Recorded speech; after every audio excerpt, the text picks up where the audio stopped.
Press the bell icon on YouTube and don't miss another update.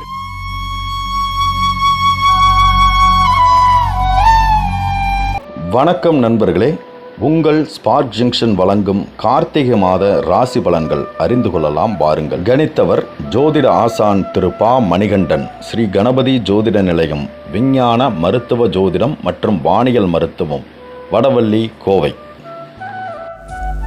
Karthigai மாதம் ஆன்மீக அலைகள் நிறைந்த மாதம். கார்த்திகையின் முதல் நாள் அன்று சூரியன் துலாம் ராசியிலிருந்து விருச்சிக ராசிக்கு இடம்பெயர்கிறார். விருச்சிக மாதம் என்றும் கார்த்திகை மாதம் அழைக்கப்படுகிறது. இன்னும் சில நாட்களில் கார்த்திகை மாதம் பிறக்கப் போகிறது. ஒரு மாத காலமாக துலாம் ராசியில் தனது பலத்தினை இழந்து நீசம் என்ற நிலையில் சஞ்சரித்து வந்த சூரியன் தான் முழுமையாக வலிமை பெற விருச்சிக ராசியில் தனது பயணத்தை துவக்கும் காலமே கார்த்திகை மாதம்.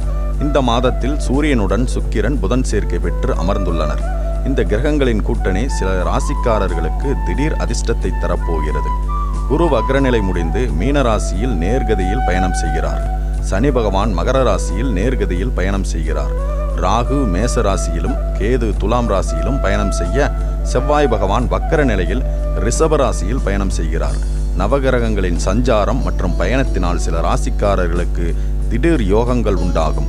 மேசம் முதல் மீனம் வரை 12 ராசிகளில் பிறந்தவர்களுக்கு என்ன மாதிரியான பலன்கள் கிடைக்கப் போகிறது என்று பார்க்கலாம் பாருங்கள்.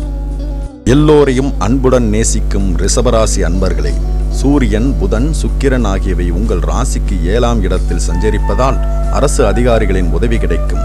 அப்பாவின் தொழிலில் ஈடுபாடு உண்டாகும். செவ்வாய் ராசியில் பயணம் செய்வதால் கணவன் மனைவியிடையே நெருக்கம் அதிகரிக்கும்.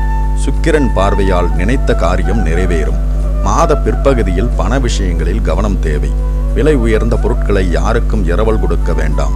அடிக்கடி வெளியூருக்கு நீண்ட தூர பிரயாணம் செல்லும் நிலை உண்டாகும். அப்பாவின் உடல் ஆரோக்கியத்தில் அக்கறை காட்டவும். இது போன்ற தகவல்களை தொடர்ந்து தெரிந்து கொள்ள நமது ஸ்பார்க் ஜங்ஷன் சேனலை மறக்காம சப்ஸ்கிரைப் பண்ணிட்டு பக்கத்துல இருக்க பெல் ஐகானையும் கிளிக் பண்ணுங்க. இந்த வீடியோ உங்களுக்கு பிடிச்சிருந்ததுன்னா லைக் பண்ணுங்க, ஷேர் பண்ணுங்க, மறக்காம உங்களோட கருத்துக்களை கமெண்ட் பாக்ஸ்ல சொல்லுங்க.